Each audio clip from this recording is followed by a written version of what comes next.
Ya, hari ini Sabtu 15 November, Timnas Indonesia U22 akan melakukan laga pertama uji coba melawan Timnas Mali U22 di Stadion Pakansari Bogor. Duel itu menjadi ujian penting tim besutan Indra Syafri untuk melihat kesiapan Garuda Muda jelang tampil di SEA Games 2025.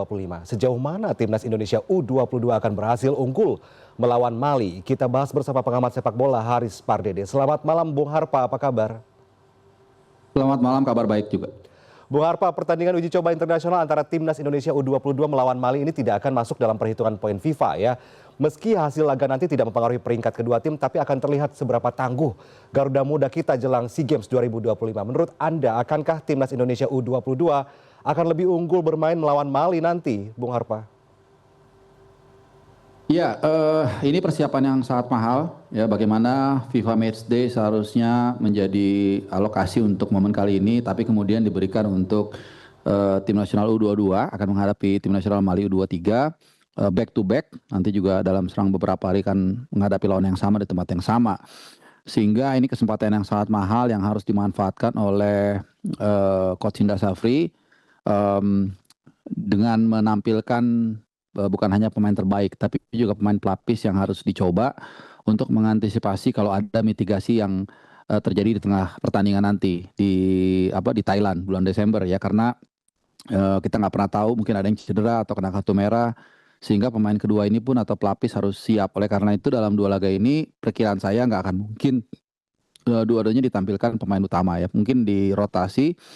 Itu yang pertama, dan yang kedua tentunya harapan di turnamen kali ini cukup besar karena ini adalah kawasan Asia, kawasan ASEAN, dan kita sudah pernah menorehkan 3 gelar 87, 91 dan juga 2 tahun lalu, dan ini akan menjadi sejarah kalau kita bisa menorehkan back to back dan juga pelipur lara di tengah hantaman apa ya, katakanlah berbagai masalah sepak bola kita dalam sepanjang 2025 ini.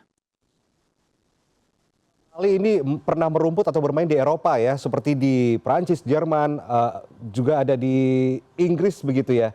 Ini kita kalau melihat nih ya, gelandang bertahan berusia 19 tahun yang diturunkan oleh Mali, salah satunya Sékou Kone. Ini juga mencuri perhatian dari 20 pemain timnas U22 Mali begitu ya.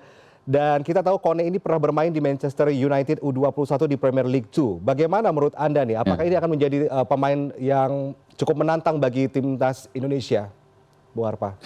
Ya, ini Kone ini memang pemain yang sangat berpengalaman walaupun masih di level youth ya, di berbagai klub di Eropa. Pengalaman, mentalitas dan percaya diri dia pasti nanti akan menjadi pembeda di atas lapangan, dan artinya kalau kita lihat kita berkaca ke kepentingan tim nasional kita, maka ujian ini juga akan bisa kita sambut ya. Artinya kalau kita bisa menghadapi lawan yang levelnya let's say Eropa seperti Kone tadi, dan ada beberapa pemain juga yang cukup mumpuni, maka ini akan menjadi tempaan bagi Ivar Jerer dan kawan-kawan untuk menghadapi nanti di kawasan ASEAN kan ya. Lawan-lawan kita nanti kemungkinan besar kita akan bertemu mungkin nanti Vietnam atau Thailand, baik di babak semifinal maupun final. Jadi dengan usia yang terpaut setahun lebih tua kelasnya, dan kemudian juga levelnya juga cukup bagus ya, ini merupakan keuntungan buat kita. Tapi jangan lupa juga kita juga punya pemain yang cukup berkualitas. Ivar Jener itu kualitasnya juga udah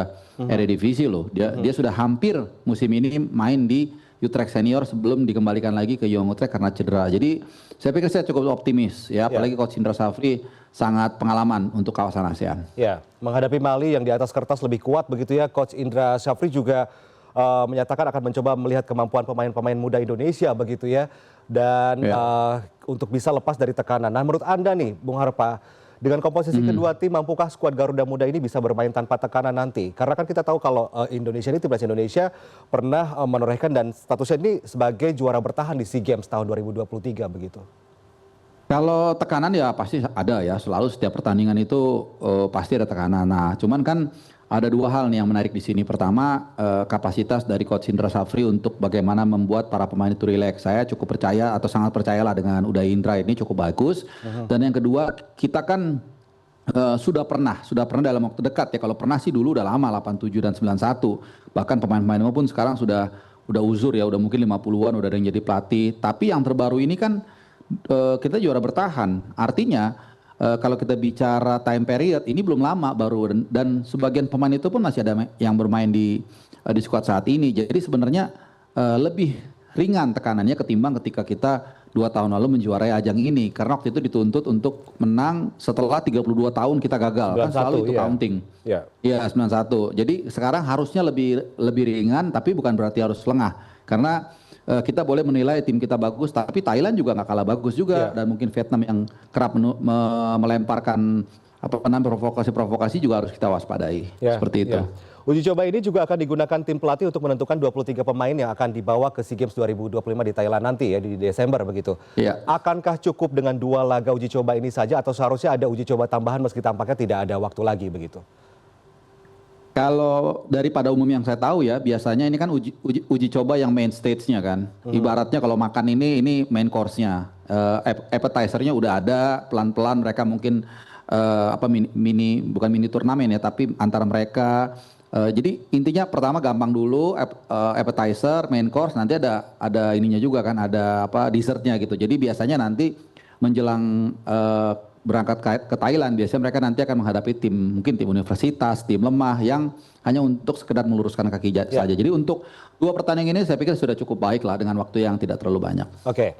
Ada 3 pemain diaspora yang akan membela timnas U23 dalam laga ini ya. Ada Ivar Jenner, Dion Marks, dan Mauro Zylstra. Ivar Jenner tentunya sudah tak asing lagi bagi timnas. Namun bagaimana dengan Dion Marks dan Mauro Zylstra nih, Bung Harpa? Ya, kalau saya lihat sih dari informasi terakhir, Mauro Zylstra itu kan sampai saat ini kita bicara itu bersama Volendam tidak pernah bermain sedetik pun. Ya, artinya saya bukan bicara soal kualitas kapasitas dia, tapi logikanya pasti klub dan dia pun mendingan main bela Indonesia di SEA Games kan daripada di sana hanya menghangatkan bangku cadangan gitu, itu logikanya. Dan yang kedua yang saya tahu pun dia sendiri sudah meminta atau merequest kepada klubnya untuk untuk dilepas ya, karena ini kan nanti bukan kalender FIFA gitu, dan saya rasa klubnya akan melepas gitu. Jadi ini bukan hasil lobby nih, tapi juga hasil motivasi dan request pemain itu untuk katakanlah mengisi kekosongan daripada dia nggak main, mendingan dia membela timnas di level kompetitif. Dan satu lagi kalau Ivar Jenner kan udah gabung ya, udah gak ada masalah. Zylstra juga udah gabung juga, dan mungkin satu lagi Dion Marks. Dion Marks juga saya pikir di klub juga belum terlalu maksudnya bukan nggak penting ya, tapi saya rasa klub nggak akan mempersoalkan untuk melepaskan yang bersangkutan untuk membela tim nasional kita U22. Iya. Sebelumnya kan ada 2 tim nih, ada 2 tim lawan yang dipilih untuk uji coba jelang SEA Games 2025 ya, ada Mali dan Bahrain. Tapi Bahrain ini mengundurkan diri karena mau ikut turnamen di Kyrgyzstan begitu. Indonesia kan berstatus sebagai juara bertahan di SEA Games tahun ini begitu. Setelah sebelumnya Indra Syafri bisa membawa Indonesia juara SEA Games 2023 setelah mengalahkan Thailand dengan skor 5-2 kala itu. Nah di SEA Games 2025 tahun ini, Bung Harpa, Indonesia akan bersaing dengan Singapura, Myanmar, dan Filipina di grup C. Pilihan Indra Syafri soal uji coba timnas Indonesia berduel dengan Mali, apakah akan cukup untuk mengukur kualitas bermain sebelum SEA Games nanti, Bung Harpa? Iya, sebenarnya kalau bisa dengan lawan Bahrain dan Mali, lebih kepada variasi lawan aja sih sebenarnya, supaya nggak bosan. Penonton juga supaya ada hiburan, karena kan ini nonton 2 kali lawannya Mali, ya walaupun Mali nggak jelek, tapi kan agak boring ya dengan tim yang sama, lebih ke arah situ sih soal kualitas. Saya pikir nggak ada masalah, dan udah cukup di atas lah. Saya yakin Mali itu di atas Singapura, di atas Myanmar, di atas Filipina juga. Jadi persiapan ini saya lihat sangat positif ya. Yang penting jangan diganggu dengan hal-hal non teknis, dengan komentar-komentar yang tidak perlu. Kembali sekali lagi ya, kita satukan tekad, satukan semangat untuk dukung Rafael Struijk dan kawan-kawan bisa ke final dan berikan yang terbaik buat Merah Putih. Ya. Bung Harpa, saya ingin membacakan komentar supporter timnas Indonesia ya. Dia bilang Coach Indra sebaiknya jangan mengulangi peristiwa lawan India dulu, salah pilih pemain dan pertandingan membosankan karena pemain nggak bisa passing dengan benar, sehingga pelatih main strategi safety di mana bola dari kiri ke kanan lalu balik lagi ke kiri begitu dan seterusnya sampai hari kiamat, komentarnya begitu ya. Ada yang bilang permainan atau strateginya sungguh membosankan. Bagaimana tanggapan Anda soal ini? Apakah memang di bawah Coach Indra ini timnas U22 ini akan bermain dengan cukup membosankan dan tidak berkoordinasi begitu? Karena ada yang bilang timnya masih individualnya cukup tinggi begitu. Ya, tiap orang bebas lah beraspirasi ya. Tapi kalau buat saya itu domain yang cukup sensitif ya. Saya pikir setiap pelatih itu punya tonnya masing-masing. Punya gayanya masing-masing, punya karakternya masing-masing. Selama itu tidak fatal ya, artinya misalnya kita bisa lihat benar gitu ya, itu loophole yang kok dibiarkan begitu lama nggak ada perbaikan, mungkin kita bisa komentar. Tapi kalau gaya bermain itu saya nggak bisa komentar sama sekali. Saya sangat menghormati area tersebut. Dan again, selama itu deliver, saya nggak peduli. Mau main pakai 100 back kiri, kayak mau pakai ball possession atau apapun, mau pakai 4 back, 3 back, buat saya itu nggak ada masalah. Yang penting kita bisa, bagaimana pelatih itu membuat kemampuan terbaik dari para pemain itu keluar, kemudian pemain itu jadi semangat. Ya kalau udah menang atau kalah itu biasa dalam sepak bola gitu. Jadi itu intinya sih. Oke, yang akan dicari adalah 23 pemain dibawa ke SEA Games 2025. Terakhir Bung Harpa, target SEA Games tahun ini kan untuk timnas Indonesia U22 sepertinya mau nggak mau harus juara karena Indonesia berstatus juara bertahan. Pilihan Indra Syafri soal komposisi pemain setidaknya harus punya modal apa saja nih? Pemain-pemain dengan modal apa saja agar bisa mempertahankan gelar juara di SEA Games tahun ini? Bung Harpa. Ya, yang pasti pertama harus bugar dulu. Kemudian kedua, dia juga bisa fit in dengan strategi yang diterapkan oleh Coach Indra Syafri. Dan yang ketiga tentunya minute play di klub ini juga perlu, walaupun bukan segala-galanya gitu. Jadi gradasinya seperti itu. Dan sekali lagi yang perlu diingat, olahraga sepak bola dan beberapa cabang lainnya yang lebih dari satu orang itu atau bahkan banyak, itu yang penting itu bukan hanya pemain individu gitu. Jadi tadi saya sedikit sepakat dengan komentar dari seorang netizen, karena kalau individu itu yang kita tahu yang bisa membedakan itu hanya beberapa di dunia, yaitu Maradona, ya kan, kemudian Zidane, mungkin Ronaldinho atau Messi, itu adalah orang yang super. Tapi di luar itu kalau kita kemampuannya tidak terlalu menonjol, maka kita harus mengutamakan kolektivitas. Jadi yang penting adalah itu dia, bisa bermain sebagai satu tim, itu lebih penting daripada bermain individu semata-mata seperti itu, bisa bermain individu.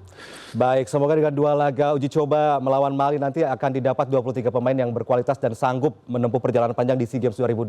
Terima kasih Bung Harpa atas waktu Anda bersama kami di CNN Indonesia Prime News. Sehat selalu Bung Harpa.